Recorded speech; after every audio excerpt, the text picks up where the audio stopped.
उत्तर प्रदेश में हुए निकाय चुनाव ने एक बात तो साफ कर दी, अभी भी सूबे में भगवा लहर कायम है। चुनाव में जनता ने जनादेश दिया कि अभी भी मोदी योगी मैजिक उनकी पहली पसंद है। कुल मिलाकर निकाय चुनाव लोकसभा चुनाव से पहले रिहर्सल के तौर पर लड़े गए, इसलिए नगर निकाय के नतीजों ने 2024 के लोकसभा चुनाव के लिहाज से कई महत्वपूर्ण संदेश दिए। गौरतलब है कि मुख्यमंत्री योगी आदित्यनाथ के नेतृत्व में निकाय चुनाव लड़ा गया। जमीनी स्तर पर डिप्टी सीएम केशव प्रसाद मौर्य, ब्रजेश पाठक से लेकर तमाम दिग्गज नेता दिखाई दिए, जिसके नतीजे अब सबके सामने हैं।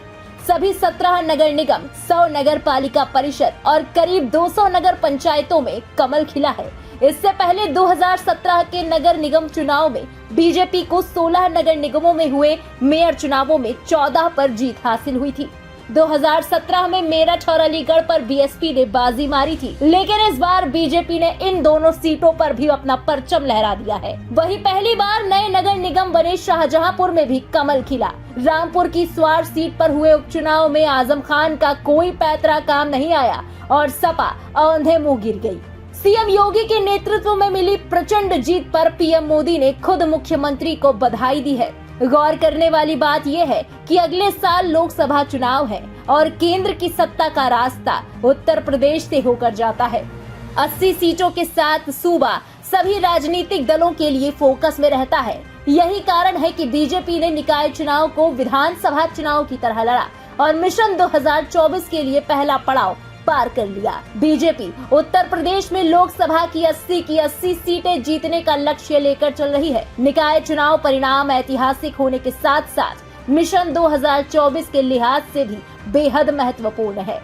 चलिए अब उन फैक्टर्स को भी जान लेते हैं जिनका असर लोकसभा चुनावों में दिख सकता है।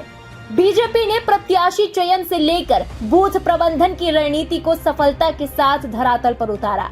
चुनाव में सपा, बसपा, कांग्रेस के प्रभावशाली नेताओं को भगवा रंग में रंगा।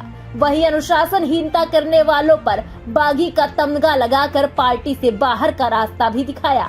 नवनिर्वाचित महापौर, पालिका अध्यक्ष, नगर पंचायत अध्यक्ष, पार्षद और सभासदों के स्वागत कार्यक्रमों के जरिए गली गली भगवा माहौल बनाया।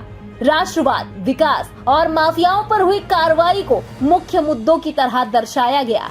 प्रयागराज में उमेश पाल हत्याकांड के बाद दबंग और माफियाओं के खिलाफ ताबड़तोड़ कार्रवाई और भ्रष्टाचारियों के खिलाफ ताबड़तोड़ छापे और कार्रवाई से माफिया पर वार का मुद्दा उठाकर बेहतर कानून व्यवस्था का दांव खेला।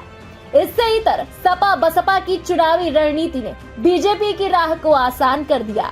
बसपा ने चुनाव में मुस्लिम दांव खेला। बसपा की मुस्लिम पॉलिटिक्स ने सपा के समीकरण को बिगाड़ दिया। बसपा ना तो खुद जीती, ना ही सपा और कांग्रेस को जीतने दिया, जिसका सीधा फायदा भारतीय जनता पार्टी को मिला।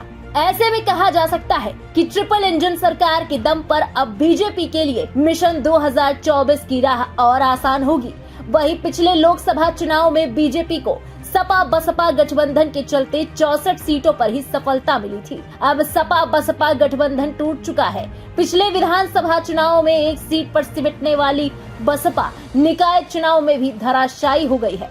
तमाम दावों के बावजूद मुख्य विपक्षी पार्टी सपा भी कुछ खास प्रदर्शन नहीं कर पाई। ऐसे में ये कहना मुश्किल है कि लोकसभा चुनाव में सपा बसपा बीजेपी के लिए मुश्किल खड़ी कर सकती है। इसलिए यूपी में बीजेपी की राह आसान होती दिख रही है।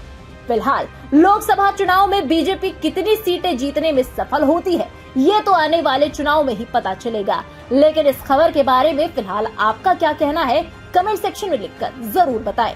देश और दुनिया की बाकी बड़ी और अहम खबरों के लिए सब्सक्राइब करना ना भूलें इंडिया पब्लिक खबर के YouTube चैनल को और बेल आइकन दबाएं ताकि चैनल से जुड़ी सारी लेटेस्ट अपडेट्स आप तक वक्त से पहुंच पाए।